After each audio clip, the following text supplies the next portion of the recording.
I load down the internal mic on the camera because I found like it was getting a lot of hissing. Yeah, on the last episode. So wait, so you don't extract the audio and put it with the video? What do you mean?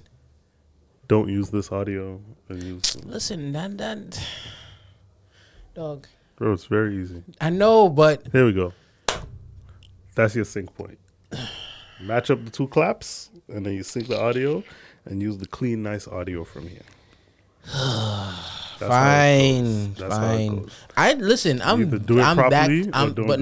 back to doing like 4 or 5 classes in school again. So, editing is going to be a bitch.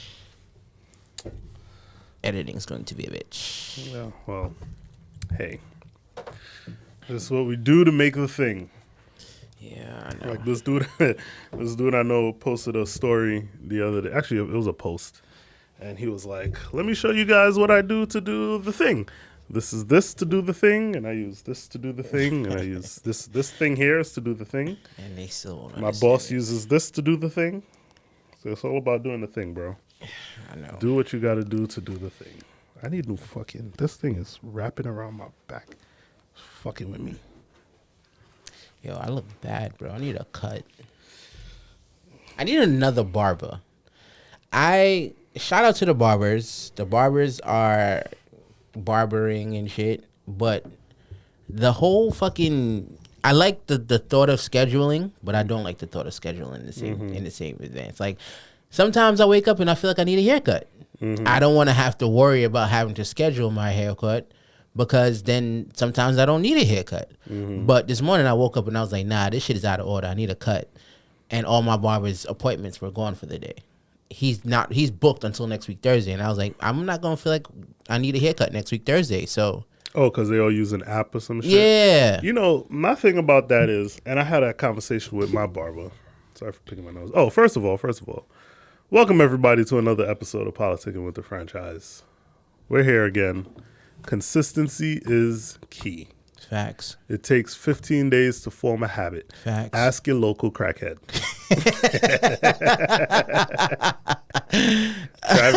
Travis here again, right next to me. I don't think it took 15 days to become a crackhead. No? I think it takes one good hit.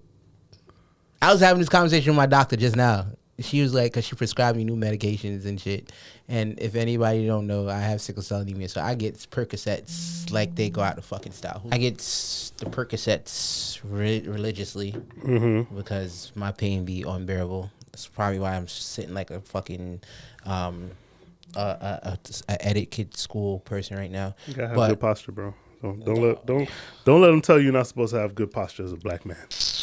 Anyway, I was just explaining to her, I was just like, I don't understand how people get addicted to Percocets. The feeling, the loss of control, it's not something that I would want to be like, yeah, let me pop a perky real quick. You know, there's people who like not being in control, you know.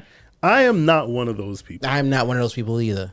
I have avoided many a pain medication. Remember when I had surgery?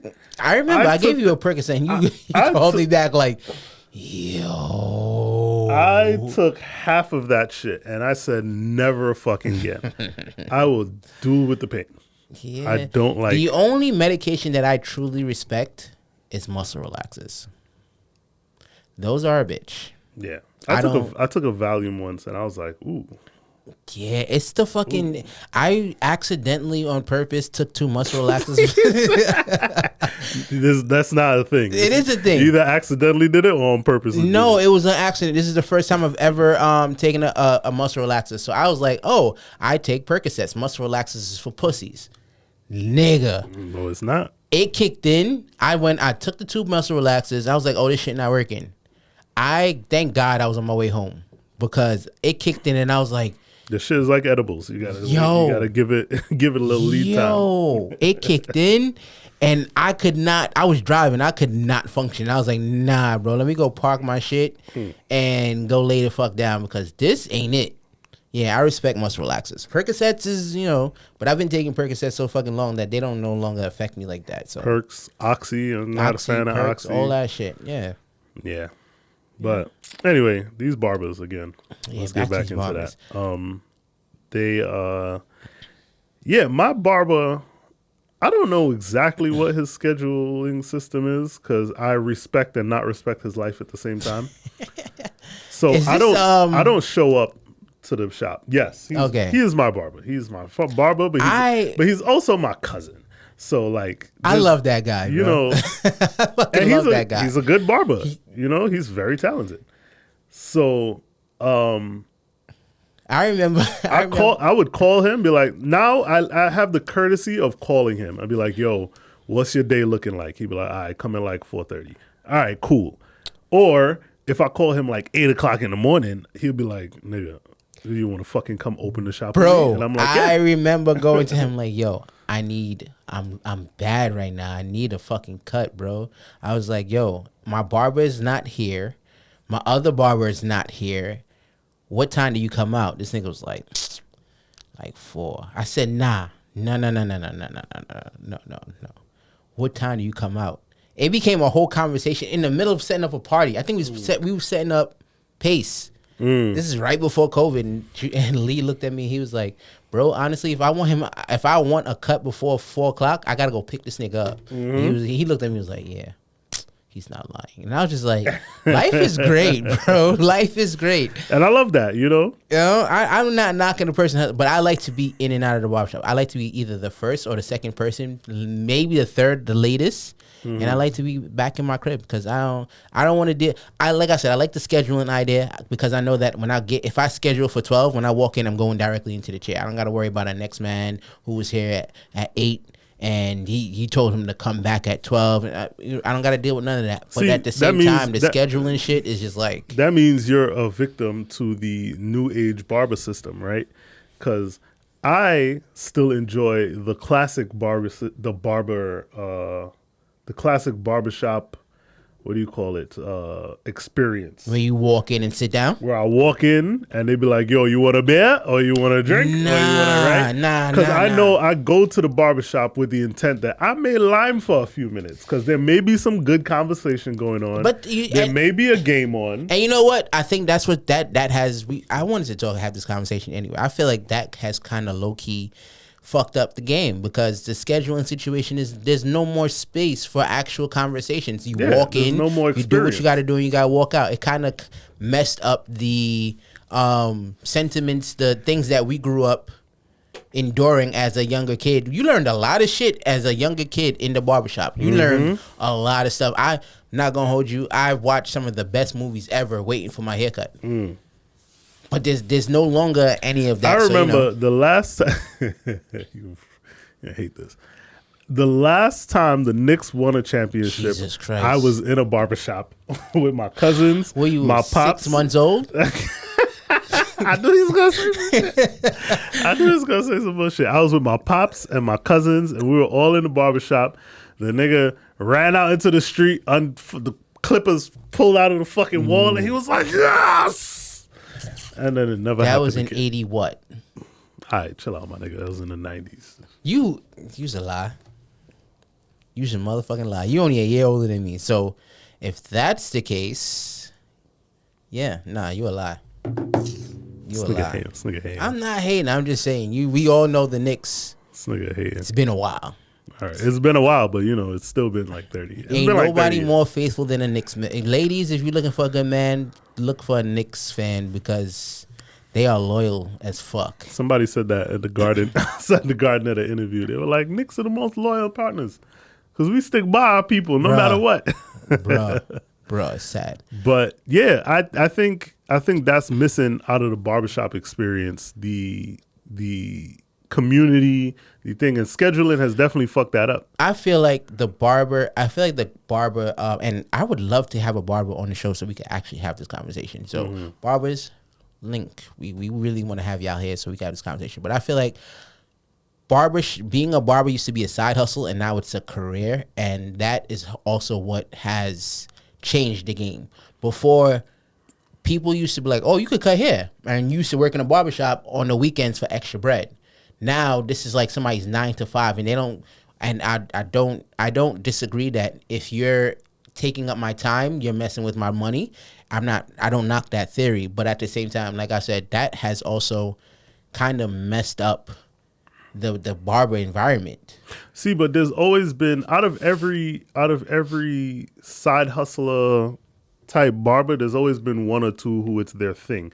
I know a few barbers over the years where being a barber has been their main thing, and whatever else they do is their side hustle, right?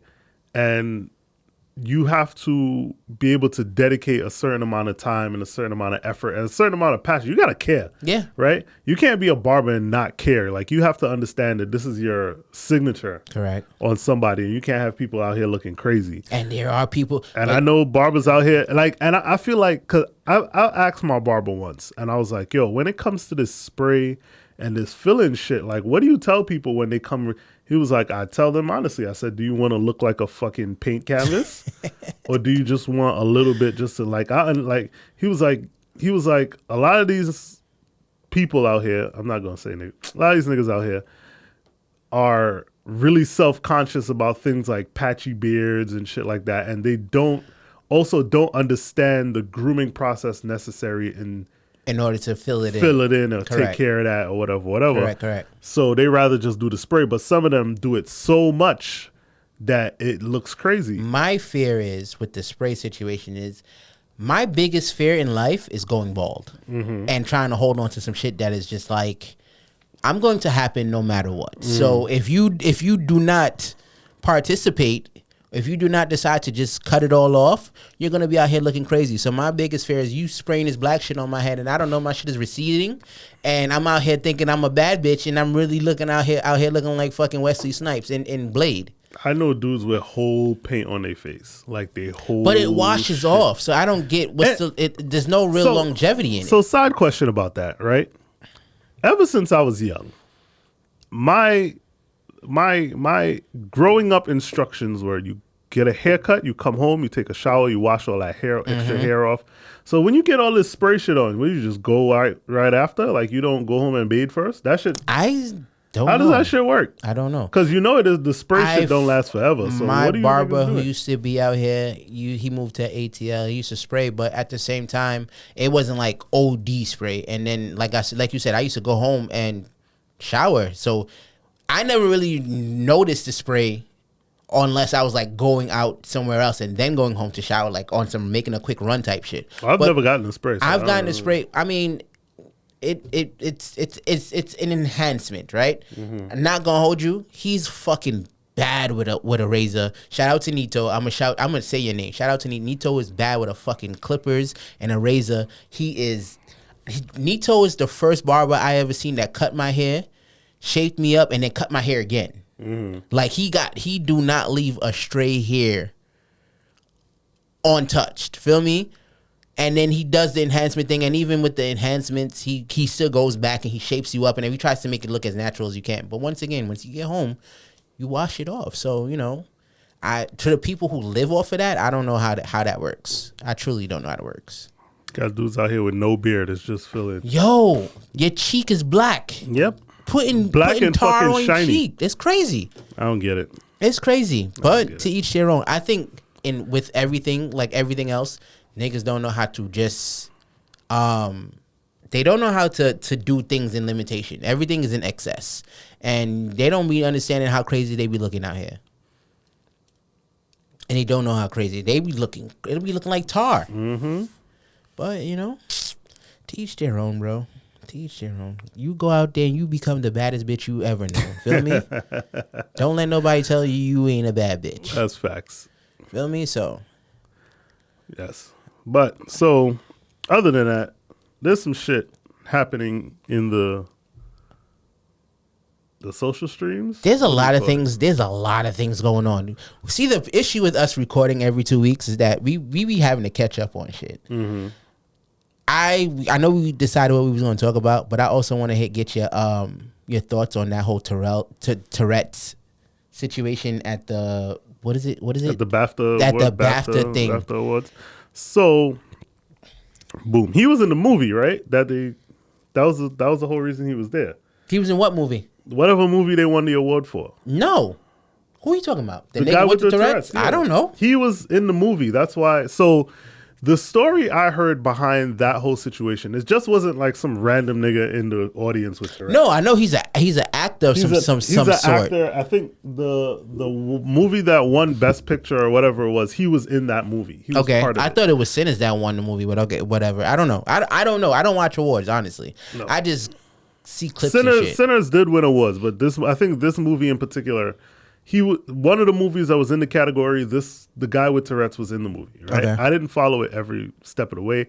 I followed the Tourette's story. Okay. So supposedly the story is that he went to the awards people and was like, "Listen, I have Tourette's. I'm very nervous about what I can say because, as you know, with Tourette's, sometimes you don't know where these tics come from or you don't know where the suggestive wording comes from. So I'm very worried." Right? They told him, "No problem. It's not a live broadcast, right? We're going to tape it and we're going to edit out your tics and then put it out. So that you're not." So they edit out every tick except for the one that said niggas. Apparently, I heard they mic'd him up too. they put a mic right by him. So they put like an audience mic right by him. And apparently, he was the nigga part wasn't the worst one. He called the host a pedophile, all kind of. Is it now? I called him. He called him a lot of different shit. He was dropping crazy tics all night. Right, and apparently they edited all of them out except for the one with the niggas. Now, his original thing was that I understand that a picture I'm part of is in the running for an award, but I would rather not be there because of the tics. I don't want to make it uncomfortable or anything for anybody else, so I'd rather not be there. So he's not the problem; it's the award show. So they told him, "Nah, it's cool. We got you," and they were supposed to have him, but they didn't. They fucking let the tick slide. Apparently they missed that one. Oh, you missed the worst one?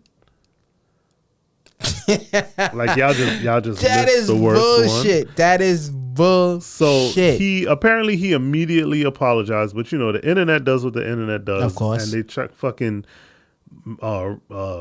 mobbing against him and was like, "Oh, he needs to publicly apologize." Like he already apologized. But then the story comes out that he didn't want to be there in the first place. Or it's either he didn't want to be there or he gave fair warning about what would happen because he can't think his tics. Control, right.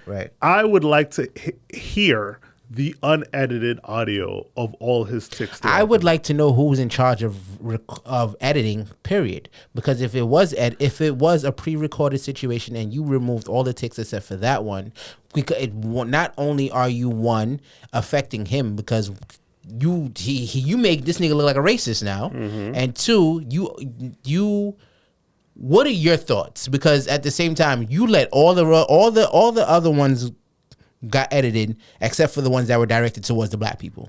You know what I think happened? They used an AI prompt to edit it, and fucking AI prompts are racist. So it was like, niggers are okay. I think we got to be careful with AI. Because if that is the case and you start showing people that you are not needed, then you're fucking up the industry for everybody. Not just yourself, but for everybody. And all they need is an AI prompt to edit and somebody to go over the edit and be like, "Oh, we missed one nigga. That's it," and clear it out. On the flip side, we could be showing that AI prompts are very unreliable.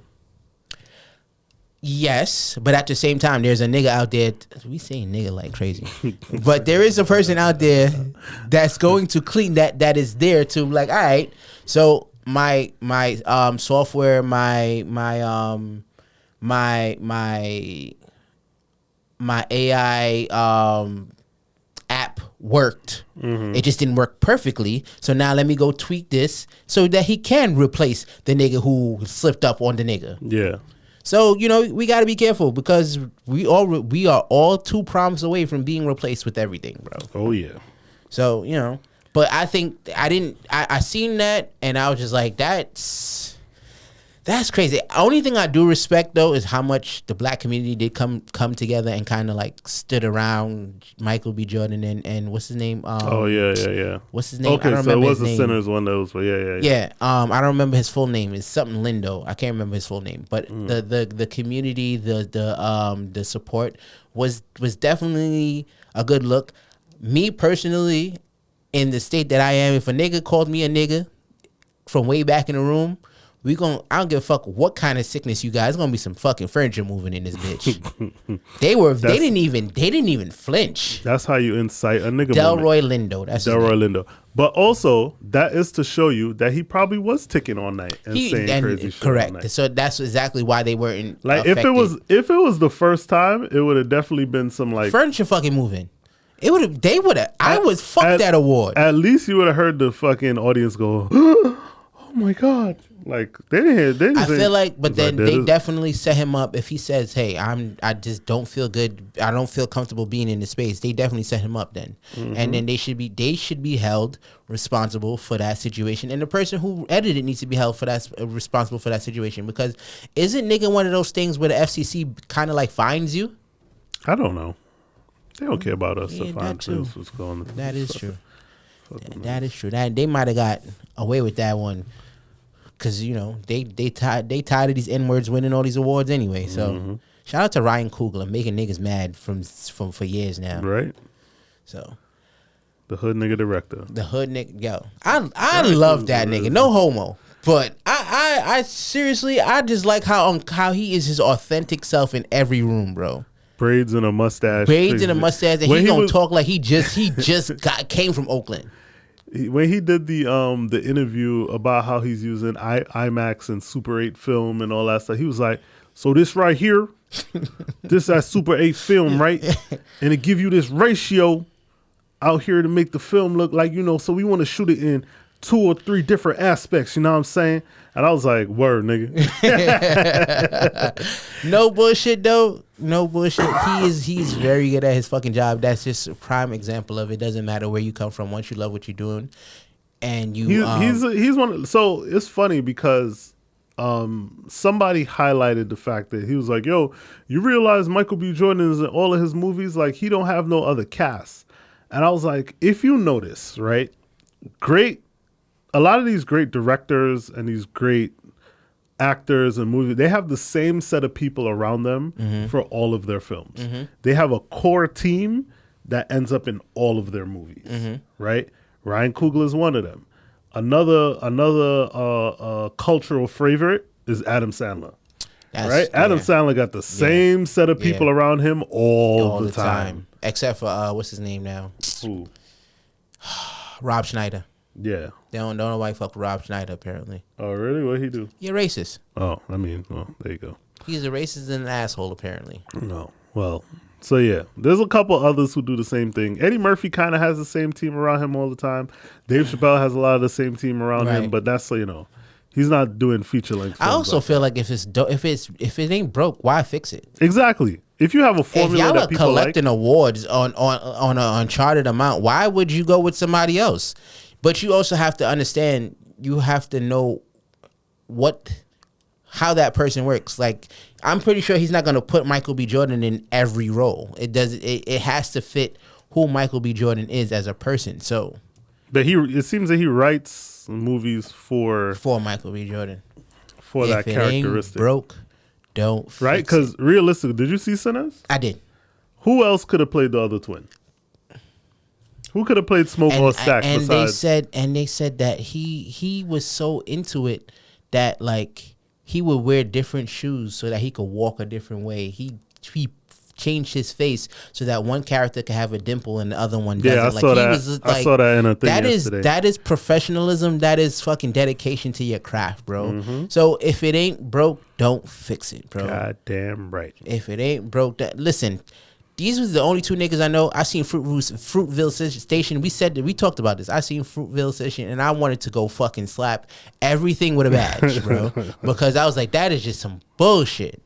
Fruitville Station is one of them movies where you just watch once. You can't. It's not one of them shits. You be like, oh shit, Fruitville Station is on. Let me watch this. Nah, bro. After you heal from the anger, Leave it alone. Just leave it. Shout out to Ryan Coogler and Michael B. Jordan. As an avid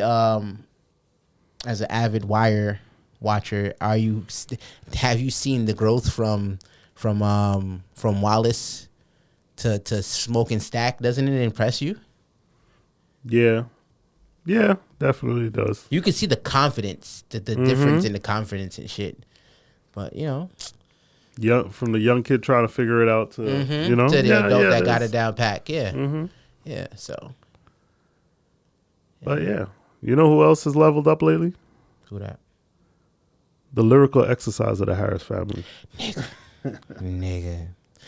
I will not say the lyrical act because King was just singing young nigga shit.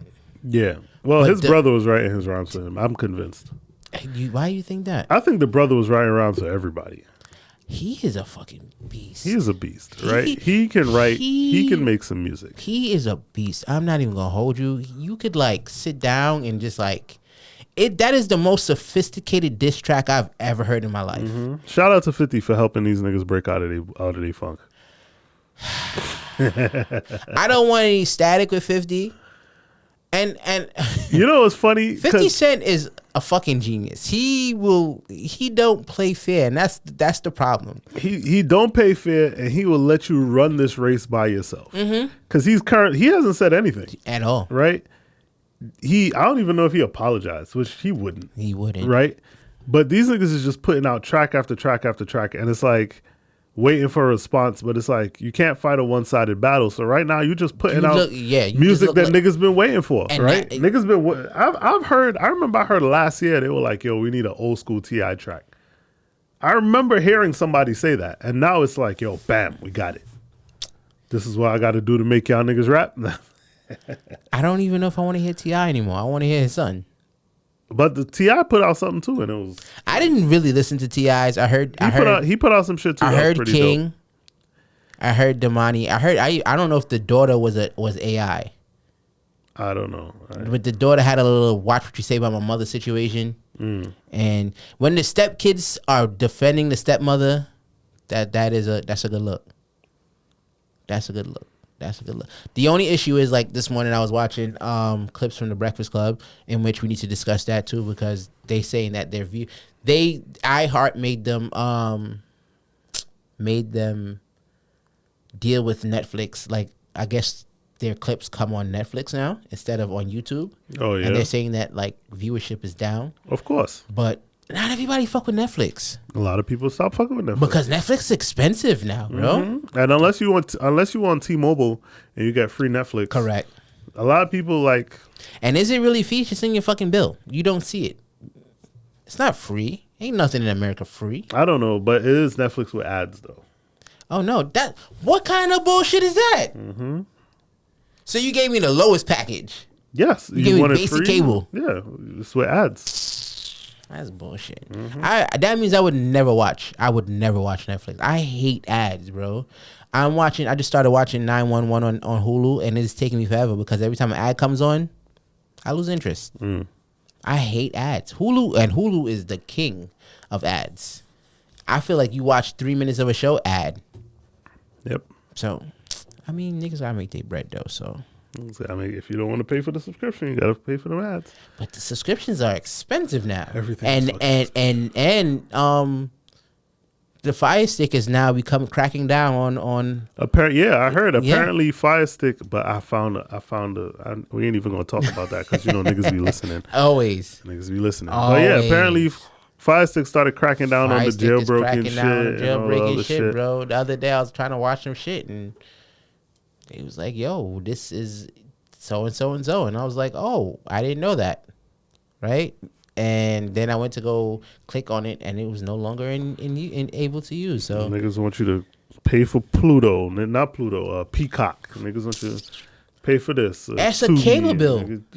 It's a cable bill now. Niggas got rid of cable because they didn't want to pay for it no more and started paying for so many subscriptions, and now they're paying for more money than they were paying for cable. Shout out to Spotify. We are definitely we are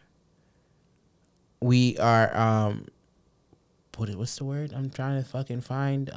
Broadcast. We are broadcasted through Spotify, right? Mm-hmm. Shout out to Spotify. We appreciate everything, but why are you raising your prices? What are you doing differently that you need to raise your prices? They're trying to pay people for their viewerships.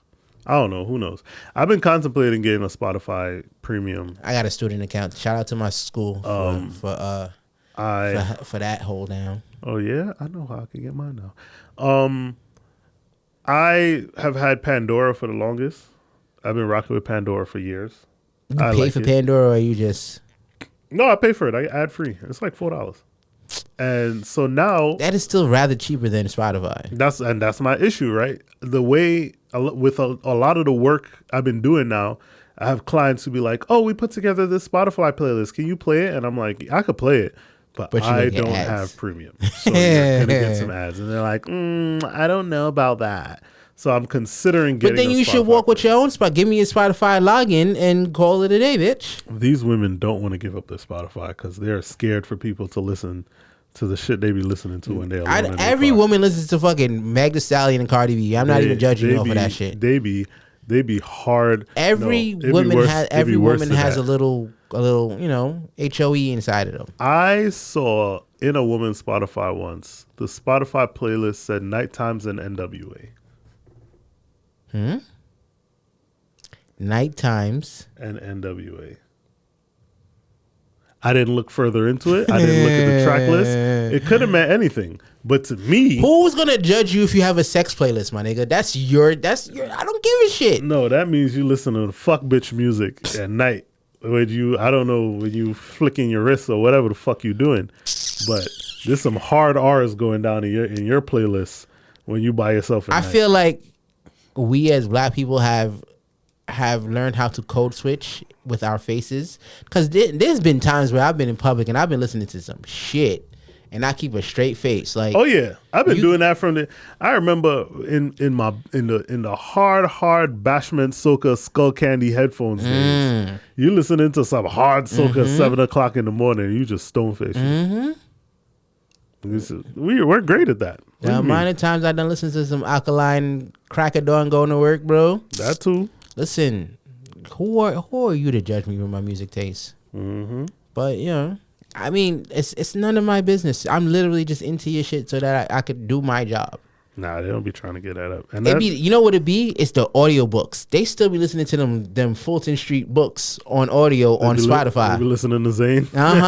They be listening to them fucking Freak Nasty books, and that's exactly why they don't be wanting to give up the Spotify playlist, because there's always some nasty shit sitting down inside of there. He flicked my nipple and all kind of mother skunt. Listen, embrace your freak, bro. Who am I to judge you? Everybody got a little freak inside of them. Got a little freak. If you listen to Meg and Cardi, in which I'm enjoying the clips from Cardi's I will concert. I will very much agree. Everybody is like, she knows how to move to silicone. Facts. In which most females who have a BBL don't know how to. I find like women who have BBLs. I wasn't even talking about that, but go ahead. I wasn't even talking about that. Oh, my bad. Whole different topic. No. Go ahead. Finish. I find like women with BBLs, especially in the Caribbean community, as soon as they take too wine, they stop like they tired. Like if it's too heavy. Because they're not used to throwing their weight around. But then why get? Because they think niggas like it. Visually, A man will take a great personality and a flat bottom any day. And as much as a lot of them don't like to hear it, you women get BBLs for other women. You just get it so your friends can see you, and you think you look pretty and you look for validation. Niggas who take you seriously don't care about that. That's like, I think, same thing with fake breasts. I've seen way too many videos where women are just like touching each other's breasts in the fucking bathroom. I've seen some fake I've seen some boob jobs, right? That were. Everything is about proportion. Let's just say I agree. Right? I agree. Everything is about proportion. Everything is about how you get it done. There's been if. God, Jesus Christ. At what point in time do you say like, what do they not?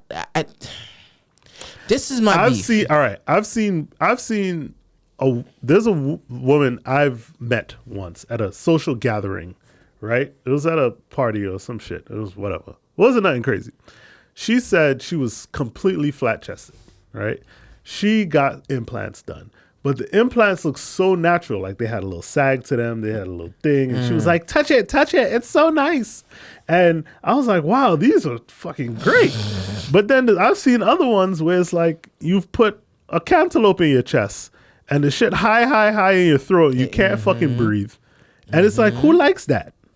That's the same. But it's the same thing with the ass. I've seen many women that look like my daughter when she wake up after a long night sleep in her pamper. Like the shit just big and on proportion for no fucking reason, bro. Like if you go from no butt to too much butt, you look crazy. Why not just be like, yo, I'll go on from this, just give me a little hump. And then they don't take care of it. Fucking butt look like cake pops. Your legs skinny, and you got this big round thing on your that shit look back. crazy. Like you got a fucking dirty diaper. Yeah. But that's not what I was talking about with Cardi. Because first of all, shout out to Belcalis. I fucks with Belcalis. She does no wrong in my eyes. Her legal team is A1. But people are talking about her tour, her current tour, right? But they're like, yo, you thought you were coming for a concert, but you're getting a comedy show, you're getting a concert, you're getting a therapy session. They were like, she can perform her fucking ass off. And she's giving you a great show for your money. And she's raw. I seen it because when she was like, ooh, y'all smoking the devil's lettuce in here. And I was like, it was like you get unsolicited commentary, which makes the show even better. That's you go for the show, but they said she went up to the top of the set design and was like, "Whoa, bitch, I'm tired. Whoa, give me a second." And that's that raw, that personable, like you're a real person. You're not a that's fucking what people robot. like. Niggas could bitch and complain about the fact that it took her however long to put back out a second album. But the reality of the situation is that she's relatable. She will pop on fucking social media and beef with you. She will also pop into social media and have a fucking roasting contest with you. Like she's a down to she's the definition of money didn't change me. And that's what a lot of people, I think people don't realize that a lot of the artists that gets love and still gets respect is the niggas that didn't change up because of the money. Like people fuck with J. Cole because this nigga rides a bike up and down the city. Like, but they say he's cosplaying. Somebody said he's cosplaying a homeless person when he got money, which two sides to that coin. You can see it, but then it's like, at one point, are you humble and living a down-to-earth life? I think. And are you, because me personally, if I have J. Cole money, I'm not driving no fucking Honda Civic across the United States. Why not? When I have private Hondas are reliable, bro. Hondas are reliable, but Hondas are reliable as fuck. Have you ever driven more than 10 hours in a subpar vehicle? I have. I wouldn't say that the rental was. No, the rental was not subpar. It was not subpar. That was a great. That was a good minivan. Shout out to Dodge and the Dodge Grand Caravan, which I'll stop making. Fuck you guys for stop making it. It was a great vehicle, and you need to bring it back. That aside, when I say a subpar vehicle, like some broken shit. Imagine being. I'm not putting myself in that. I don't want to say people name on the fucking thing, but imagine being in a vehicle that belongs to a mutual friend of ours, driving 10+ hours across the state. Now I gotta go through all our friends list to fucking who always have a slightly broken, slightly busted vehicle. Where there's always something randomly wrong with it. There's so many people in my life. Anyway, if I have, and even if I have commercial first class money, I am not flying. I did a gig in fucking DC and I refused to drive with them. I flew and I met them there. This is also when I was working for the airline. Yeah, you always been a bougie nigga though. But still.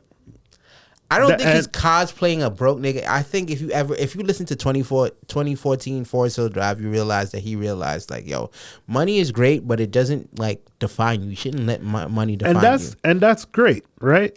Absolutely relatable, especially as somebody who lives in New York City. You can have a lot of money and still take the train. You could still I'm do not regular taking the shit. fucking train. I'm sorry. I'm not taking the train. I gotta take the train on Monday, and I'm miserable right now. I recently started back taking the train, and it's not that bad. It's a little bit funny. There was a gay crackhead on the train yesterday morning. That's a crazy wilding out on people, and it was so funny because he was like, and this is not me making suggestions at the community. This is his words verbatim. He was like, I do a little drugs, but I'm not a crackhead. I'm a faggot. And I was like, nigga, what? Nigga, you are a crackhead. Speaking of fucking crackheads. Shit was hilarious. Speaking of crackheads. Before we get into that, there's nothing wrong with the subway. There's nothing wrong there's nothing wrong with living a regular commuter lifestyle and also having money. Because there's a lot of rich people who take the fucking train. I'm not taking the fucking subway. I'm sorry. It's so much crazy shit that goes on down there. I am miserable that I got to take the subway on Monday, but it is what it is. Speaking of crackheads, did you see that Lamar Odom was on a podcast the other day and he said he sniffed coke only on off season? And somebody was like, coke is not a off season drug, nigga. You do that year round. You don't just stop sniffing coke and function purpose okay. See, there's levels to cocaine, right? Remember, cocaine used to be a rich people drug, right? When they wanted to give it to the regular diaspora, they turned it into crack, right? Coke is like what do you call that pill people take? Ecstasy? No, not ecstasy. Shit, what's the name? Adderall.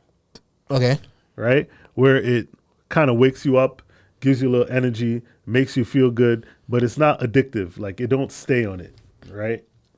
People who build well, actually, everything has an addiction. Everything has a dependency, correct, right? In my eyes. I don't care what you say. Correct. Everything has a dependency. Correct. So, like niggas with grabber. Yeah. So you smoke a little, the people do sniff a little coke is because they're out having a good time. They want to have a little even better time. They want to have the experience enhanced a little. You see, bit. I don't like that you said that, because that's how I used to feel when I used to vape. Like when I used to vape, I used to be like, all right, I'm gonna get drunk, but I know if I hit this vape, I'm gonna get drunk. That's a good time. I never has said, oh, let me just do a little bump. It's a gateway. Niggas be gatewaying. Not saying that what's a gateway? Coke is not a gateway. Coke is I made the personal choice to do this. Yeah, that's of course what it is. And weed is gateway. You were out somewhere and somebody was like, "Oh, you wanna try it? Do a little bump." And you do a little bump. You're like, "Oh, this shit was great." You wake up the next morning. You woke up the next morning. You're like, "Oh, I still feel good. Oh, this must not be that bad. Let me try it again when I go out." And then you go from doing it when you go out to be like, rough day at work. Let me feel a little. Let me take a little puff. I think that happens with every single drug, mind altering additive, whether it be alcohol, cigarettes, weed, coke, crack, heroin, all the things. Right? It goes from being recreational to being I needed to cope. But then like crack. From what I understand, the high with crack is very short term. Okay. Like the high don't last long. The high lasts a couple minutes, maybe a few seconds, right? And they're always chasing that high. So then they just end up dedicating their life to chasing that high. Mm-hmm.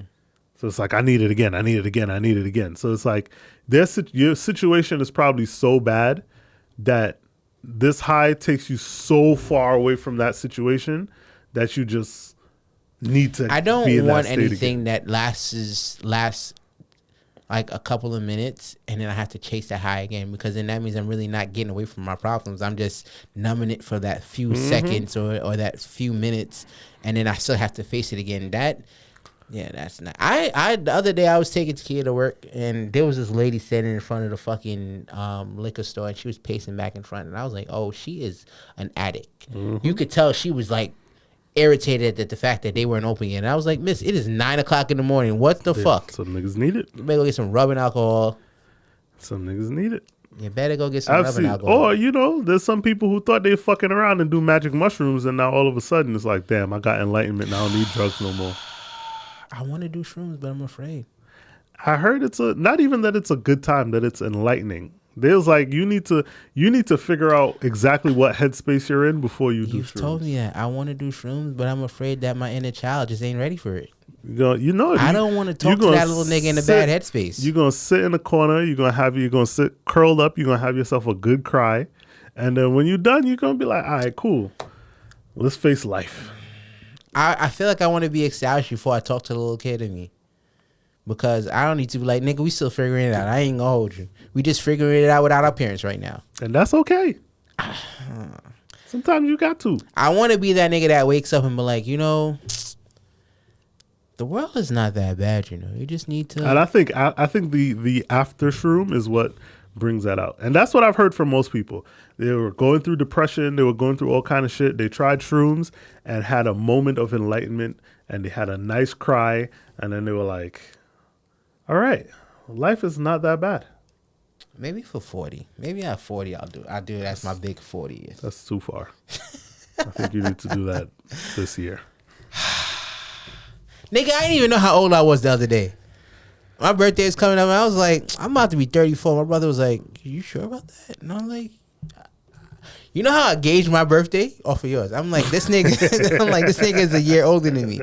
So if we be the same age for like 3 months. 3 months. And then he be older than me. So I was like, this nigga turning 35. And I was like, I think he's turning 35. Because if he's turning 35, that makes me 34. So that I was pissed. They was like, nah, bro. Your math is off. Your math is off. I was like, nah. And the only reason why I knew I was off because my little brother's birthday was the other day. And I was just like, so you're 30. Okay. Okay. All right. So... oh shit! I'm really 30, about to be 35. That's crazy. And the 30s is just like running, bro. Mm-hmm. They're just running through this shit. I don't want to be 40, bro. I want to be an old nigga. The other day, my homegirl hit me with remember a few years ago when you turned 30, you said for 35 you want to do this big thing. What happened with that? And I was like, I need you to shut the fuck up and mind your fucking business. Like you don't know life ain't been kicking niggas' ass. Like why would you even come to me with that bullshit? I really truly hope 40s is better than the 30s because 30s, bro. Nigga, it's all contingent on what the state of the world is like. That's the realization I've come to. Like we don't know what's happening, so we don't know what's going to happen. Bro, 30s has been rough, bro. 30s has been rough. I've seen a lot of niggas in their 30s make this shit look easier than what it really is, bro. Everybody's suffering in silence. That's my real world conclusion, that everybody's suffering in silence.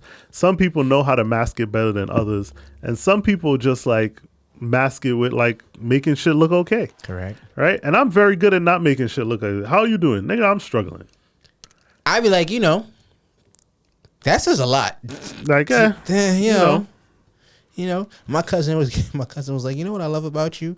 She's like, people love to come to you and talk to you, and you don't never give nobody a direct answer. I was like, what do you mean? She was like, every person that I know will come to you and be like, yo. She was like, example, somebody be like, yo, I'm pregnant, and you be like, like, what should I do? Should I keep it? Should I go?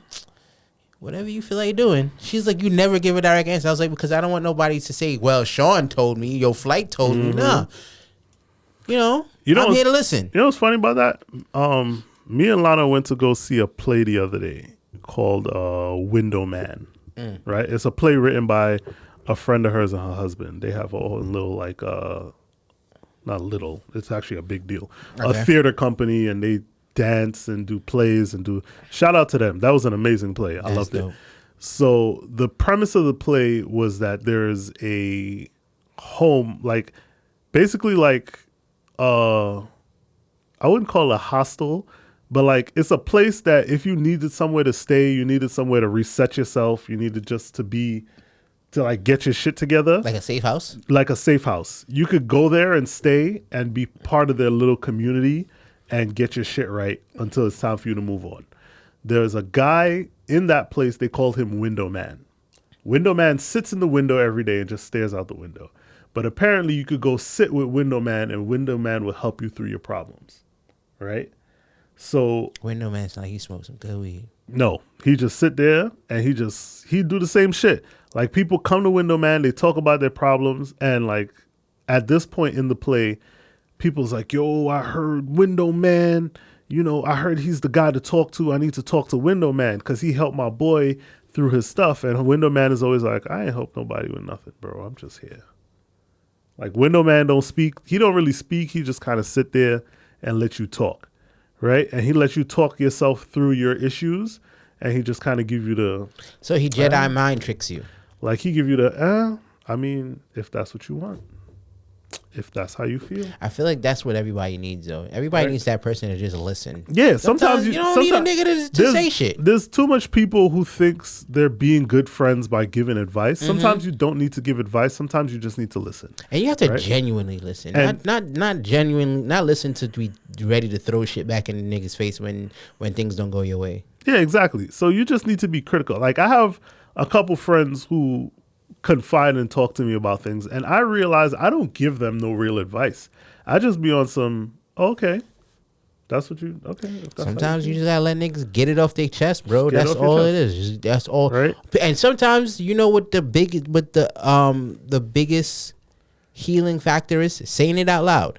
Sometimes you say it in your head and you be like, nah, I'm crazy, blah, blah, blah. But saying it out loud gives you and a lot of people don't realize how much in life saying it out loud helps you through it. Even with the little things, right? There's times I'm helping my son with his homework, and he's like, I don't get it. And I'm like, yo, just say it out loud. Like, read a passage out loud or say the problem out loud. And as he's saying it out loud, he's like, oh, okay, it makes sense now. And it's like, sometimes you just need to actually hear it, because saying it in your head doesn't give you the right aspect. Saying it out loud gives you the ability to actually hear it, and you be like, oh, okay, well, maybe. And allow you to process it. And sometimes saying it out loud allows your brain to actually work in the real time to actually solve the problem. So sometimes that's all you need.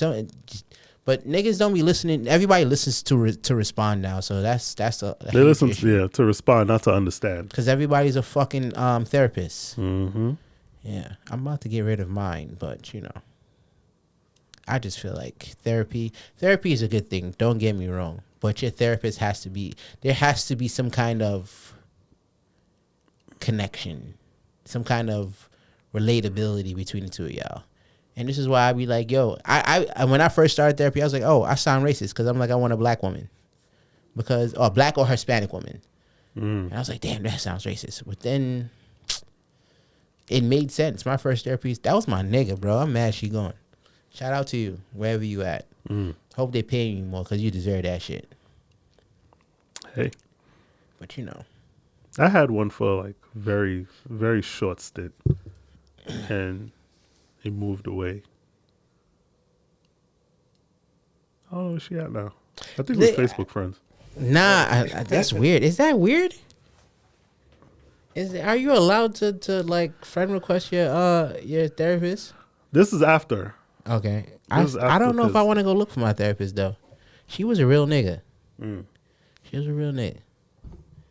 She used to just be like, I used to say shit, and I used to be like, you think I'm crazy? She was like, nah, you ain't crazy. I'm like, you think I'm crazy. You think I'm crazy, you just can't say it. You just can't say it. Writing down in your notes. This nigga is crazy. I was like, you think I explained some shit before, and I was like, I think I sound crazy. She was like, no, it's understandable. I was like, no, I understand that I sound crazy. Like, don't sugarcoat this shit. Don't make me not think I'm crazy because I think I'm crazy, bro. But, neither here nor there, bro. Neither here nor there. I also wanted to touch on that situation that I sent you the other day with the Haitian chick. Yes. The Haitian chick. The young lady, there was a podcast where I'm gonna try to insert the clip somewhere. Yeah, where the young lady said she basically asked another person in the room where they're from, and she called them a dirty American. A dirty black American. Dirty black American, right? And the dude, the co-host or the host or whoever he was, kind of jumped at her like, yo, don't do that shit. Don't do that shit. And I definitely agree with him, right? Because we've been fighting tensions. That's such a stupid fucking war for the longest, bro. I don't even think it's a war. It's just these random tensions of like the Caribbean American diaspora and the Americans African diaspora and versus the Americans the versus Black American Black diaspora.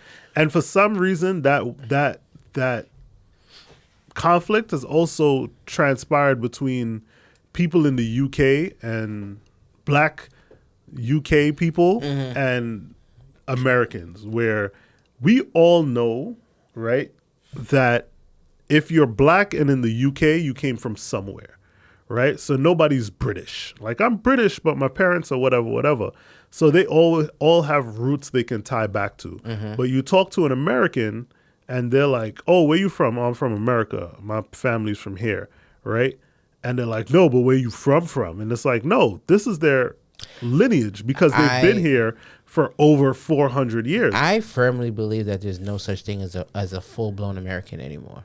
There's never been such thing as there are full-blown American. Well, not even, because the natives came from America, the Aztecs, whatever. They're the only true Americans of the land, which is not really America, which is whatever it was originally called. Correct. But some people have the identity that they've only known their lineage because you're coming from a set of people whose lineage has been stripped away from them, right? Whose history has been stripped away from them. So all they know is America. So that as far as they're concerned, from whatever point in slavery till now, their family has been from this land. And to try to fault people for being from this land that's like, I hate to hear them people say, oh, I'm not African American, I'm just American. And I'm just like, bro, we was all from one space once upon a time. It's been proven you're African American. Yes, your family may not be from Africa, but we're all from the same fucking place. Why do we have to make it so difficult? Well, I'm Black. They just want the distinction that they're Black Americans, right? Because on the other side, they're not calling themselves European Americans. They don't get no distinction. They're just, I'm American. Yeah. I'm white. That's it, right? And why can't they share? Like, why does there have to be some separation before it? Why can't they just be American? Which is true. If that's all they know, this is what they are, then this is what they are. But to separate, we're now getting back to the topic, trying to continually drive that wedge between Caribbeans and Americans is like. First of all, I hate the fucking title Caribbeans. I hate that the title. I hate the way it's said. It sounds when I hear it being said, it's usually said by an American person who just does not really fuck with the culture, and it's usually said in a way that makes it sound like a fucking slur. Like you Caribbeans feel like y'all do this, and you Caribbean. It usually sounds like they saying the word nigga with a hard R. I hate that shit. Okay. Secondly, I think the battle between Caribbean Americans, Black Americans, African Americans, it has been instilled in us from our parents. Like I was telling somebody the other day, I said the reason why Black Americans, Caribbean Americans, African Americans have issues is because we're all raised differently. Yes, we're all Black, but we're all raised differently. And we are all put, especially Caribbean and African Americans, we are fed a certain thoughts about Black Americans that we if you hear it being said now as somebody with your own thought process, it's pretty fucked up. But at the same time, when you're younger and you just repeating what the fuck you heard, so that generates an issue amongst the two groups. And I also feel like Black Americans are also fed the same shit. Caribbean Americans, our parents come here and they work hard as fuck. And I'm not saying that Black Americans don't work hard, but I'm saying Caribbean parents come here, they try to establish some shit because they didn't know where they came from and they know what they came here to do. And with that worth ethic, it is passed down to us, and we're told that we got to work twice as hard because not only are we Black, but we're Caribbean. We're children of immigrants, right? We are fed the thought that Black Americans are entitled and that Black Americans are entitled and that they don't work as hard as we do. And we take that into the world and we say stupid shit like the girl said, like dirty Black American. No. Because it's dirty Black Caribbean people. I think that there's a thought process in which we all need to, if they, and it can all be solved if we had intellectual people sit at one table and just have a fucking conversation. But the issue is a bunch of ignorant niggas with microphones that sit in front of and that come to these tables and they have these conversations and it turns into ignorance. It doesn't turn into a situation of why do you think Caribbean people are this way? Why do you think black people are this way? Why do you think Africans are this way? It don't, and I'm pretty sure there's plenty of African people that hate fucking Caribbean Americans too. We all have stigmas that we are told and that we are taught that we take into the world and feed and just further. Or they look at the one group of people who is on the negative side, because every culture, every aspect has that one negative side to them, right? And instead of grouping them and saying that's them, they try to generalize the entire population based off of this one small group. And in which, like you said, the other people don't have to differentiate where they're from. They're not Irish American. They're not this, that, and third American. And in turn, they don't fight each other. You know how many times in the space that with old girl and her man in their area that I've heard the word white trash or they're white this and they white that, but they say it in the privacy of their own confines. They're not going out there like, yo, look at this fucking and that's welfare recipient, blah blah blah blah. Like only that's definitely we do a thing. That shit. You have cultures and groups of people who don't like each other, but within their own space. And as soon as they get out of their own space, they're together, right? We have this weird stigma where we like to trash each other around other people, but other people won't trash their own around other people. And it's all to be accepted. Right? Why are you looking for acceptance outside? You have acceptance within out your of that own people. whole pod. You can't, for tell you the truth, I can't even tell you what the name of that podcast was. But out of that whole podcast, the only thing that went viral was what she said. Which now puts a stigma on them. And for the person who fucking took that clip out of the whole thing and put that clip there, it just doesn't make sense, bro. It don't make sense. And it just further creates the battle that we all have been fighting for the longest. Creates a division that we ain't trying to hear about. Shit is stupid. Yep. Shit is beyond stupid. Yeah, get it together. I don't know. And it's funny because you also come to realize that as much division as people try to create amongst us black people as a whole, no matter where you're from, what race, creed, or whatever, a lot of us grew up the exact same. Correct. Right? The values are all aligned. How it was said was maybe a little different. How it was approached was different based off of culture. But we've all had the same values. We all had the same shit. Right? Correct. Look how much people growing up you thought was, oh, these people are crazy. And then you come to realize later, oh, shit. They doing the same shit we was doing. They just called it something different, you know? So that's like the fucking theory of Haitians do voodoo. Every mother can do voodoo. It's just a different name. And it's all, once again, I was having this conversation with my sister. I mean, voodoo is a religion, but yes, same shit. I was having this conversation with my wife and my cousin the other day because we was watching this podcast where Shorty was talking about, and this is not my thoughts, how sororities and fraternities are like, they do fucking rituals and all this extra shit. And You're praying your soul to deity of whatever. And like I was telling them, it's like, you have to understand that everything is about intention. You can be in these groups and you can be doing these things and lighting these candles, but your intention is not of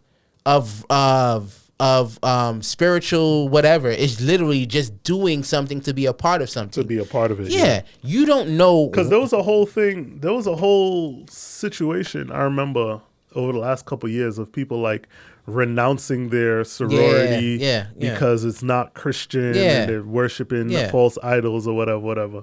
And I was like, all right, cool. That's how you feel. Great. I'm happy for you. I have no problem with it. It was a very interesting podcast. And to hear the things that she said was interesting. But do I think that everybody that's a part of a sorority or fraternity is a devil worshiper? I don't think so. I think some people are just looking for a community in a space that they're unfamiliar with. And like I was telling my wife, there's people who they look forward to this stuff because they are programmed to understand the benefits that come with it, the communities that the doors that saying that I'm a part of this organization opens, things like that. So once again, whatever spiritual awakening that you had that you realized, oh shit, this means this. It's not somebody else's story either. Yeah. And that's what people have to understand. You can't generalize and put everybody in one group when it comes to certain things when everybody's intention is not the same. Exactly. And I'm not saying Shorty is wrong. I'm not saying nothing like that once again. But I've seen a couple of people on my timeline going on an uproar like I'm not this and I'm not that and my sorority don't do this and my fraternity don't do that. In which, once again, not everybody's intention is the same. So, you know, you can't put everybody in a fucking group. Yep. Yes, some of them niggas is because, but you know, some things that we overlook is fucking obia. So true. It's all about your intention. It's all about your Anything intention. before we get out of here? Any recurring segment, HYMC, anything piss you off this week? Yeah, I mean the same shit. I mean not the same shit. A topic that I've talked about previously. Now actually I have a caveat to the original thing, right? I said I don't like working with certain people in a corporate space because when they're left to their own vices, they're never able to make a decision, right? The new explanation to that is when you work with a certain amount of people in a corporate space who ultimately can make a decision, but the final decision is not theirs, they are the most annoying people to work with.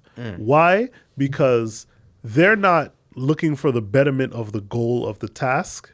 And I know it sounds like I'm speaking in circles, but I'm not.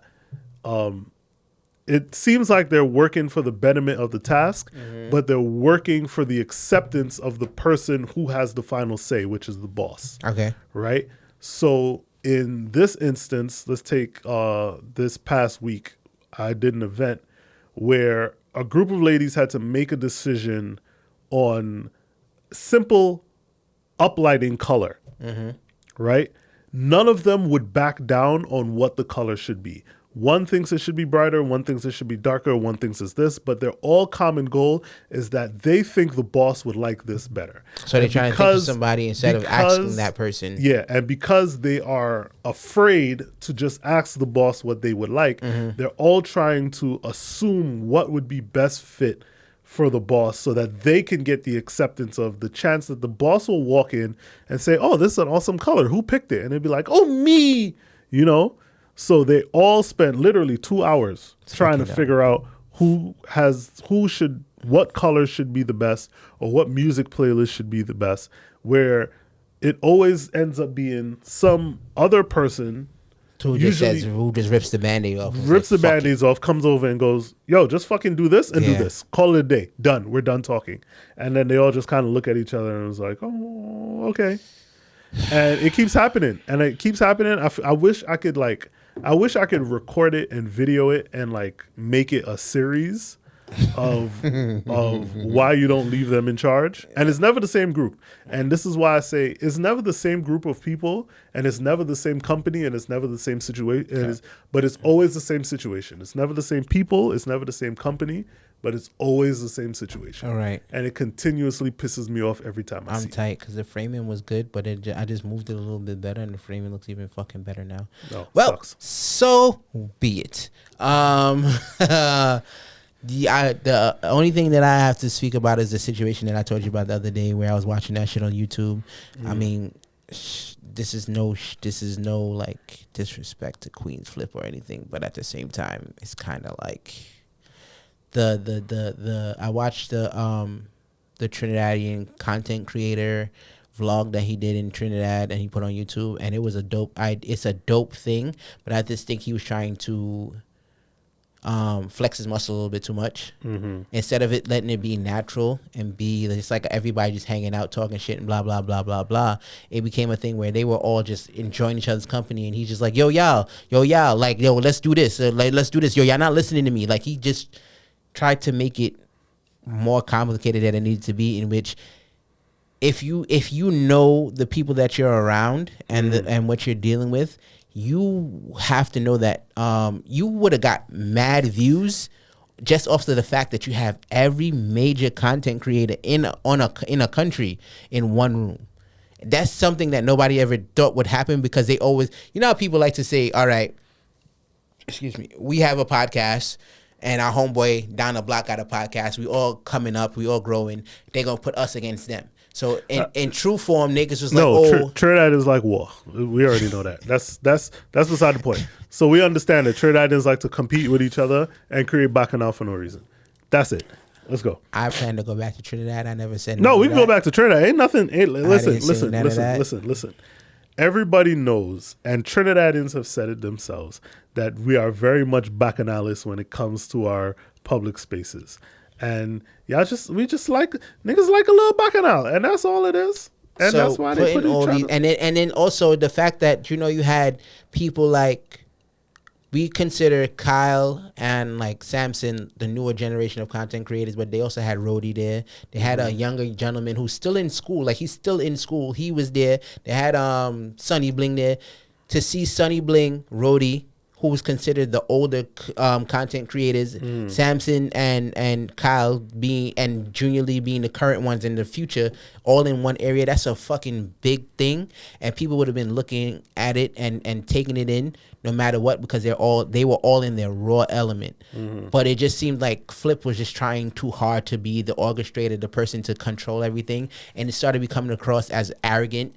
And it's literally as somebody, he feels like he probably feels because it's his shit and he needs to be in control of it. I don't even think it's just because it's his shit. At a point in time, you heard Sonny Bling say, "Yo, this is not America," and I feel like that's as somebody who is Caribbean American, somebody who was born in a Caribbean household, but also lives in America. A lot of the time, we get a stigma of being controlling or even just trying to fucking shove our ideologies and our ways on people, and that's what it came across as. It's just like, yo, I brought y'all together. Do what I say. At one point in time, I don't know if you've seen the clip where he posted like on Instagram where he was standing against the car and they were singing a reggae song and he was acting like he didn't know he was saying that he didn't know the song, but they were like celebrating whatever. The fight that he fought to get that fucking that content done, like they were all just chilling, literally just fucking chilling. And he's like, "Yo, y'all gonna do my idea? Yo, y'all gonna do my idea? Yo, I want to do my idea. Yo, stop what y'all doing and do my idea." And it's just like, yo, these niggas is chilling. And at the very end, it annoyed me because he was just like, "All right, I got the content that I wanted. Y'all go home." He was just like, "Yeah, I'm done. So I'm gonna go back inside. Y'all niggas could go home, whatever." And they was like, "Bro, do you know what you started?" Niggas was like, yes, we was liming, but you fed us and you brought out drinks. You could go inside. We'll leave when we're ready. We'll keep liming. We'll leave when we're ready. I always found him annoying anyway. So, that shit really irked my nerve because it's just like, it's a big move. It was a good look, and you just kind of threw it all off with your fucking needing to be in control bullshit. So, either way. All right, well, people, thanks for tuning in. We appreciate you as always. Sacks. I got a Adulting is Real episode that I gotta release, and then I'll release this one. Remember that we are available on all streaming websites. That's platforms. Spotify, Apple, Amazon, iHeartRadio, YouTube, all that good shit. Feel me? Thanks. So definitely don't forget to follow the Asylum Studios. This nigga made himself a shirt. Okay, y'all see this? I was trying to ting, bro. I'm trying to be one stop shop. When you trying to, and you know actually, you know what? Real quick. I used to be very much into the one stop shop idea, and then I realized you burn yourself out trying to do everything. I know. So you have to pick certain things, and you have to understand that you need to outsource everything so that you can focus on the quality and the goal of one thing particular. Because now, if you're editing and doing these podcasts, and then you're trying to take care of the merch, something is going to fall to the wayside and end up looking shitty. I know. So and you see how much shit I be quitting. You see the way when something falters, I let it go so that I can focus on making one thing. I had this conversation with Kiki when I had her on the pod, and I was just like, it always feels like when I'm focusing on one child, another child's being neglected. Exactly. So you got to pick a So child. you got to pick a child, and it's gotta- like I you gotta have these drown one. fucking, I have these spurts where I'm like, all right, I'm all about the radio. Then I have these spurts where I'm like, I'm all about the podcast. Then I have these spurts where I'm just like, I'm gonna do merch, and I'll be tired, bro. You got to pick one. You got to And stop listening to the little nigga in your head telling you to do everything. Yeah, but the problem is we ain't making no money yet. So doing everything kind of saves me some bread. It doesn't. Because time is more valuable sometimes. When you have time to put into something, the ending result can lead you into more money. So soon enough, we'll be hiring. I need people to do shit because I'm definitely. Sometimes it's not about hiring. Sometimes it's just about outsourcing shit. Sometimes it's worth it. You'll find somebody who needs to practice their craft, so they'll slide you and do some shit for you for the low or for the free. I'm in a school full of niggas that trying to Exactly. So practice their craft. use the resources around you. That's what we out here to do. All right. So See y'all niggas in another. We're gonna do another one for March, and then you're out in April. yes. The first week of April. So, I'm looking for a co-host for the first week of April. No, Everybody be nah. I'll be out. No, I'll be out the middle of April. Okay, I'm still looking for a co-host because this nigga be going, and then you know what the problem is? He leaves, and then it'd be hard to get back on track with the fucking with the scheduling. So this nigga be going, and then he be trying to catch up on money that he lost and gigs and that he lost, and I'd be like, Well, no, you see, the pod. the difference is in April I'm going away for work. Okay. So I can get right back on the schedule. So we can record before I leave, and then that'll be that week, and then I come back and we can knock We out still are another looking one for guests because I before, don't I want think. nobody feeling like we some fucking male chauvinist ass niggas. And I would love to have a female on here to just express themselves, but you also can't be a female that hates everything because there are women that hate everything. And I'm gonna leave you with that. Enjoy.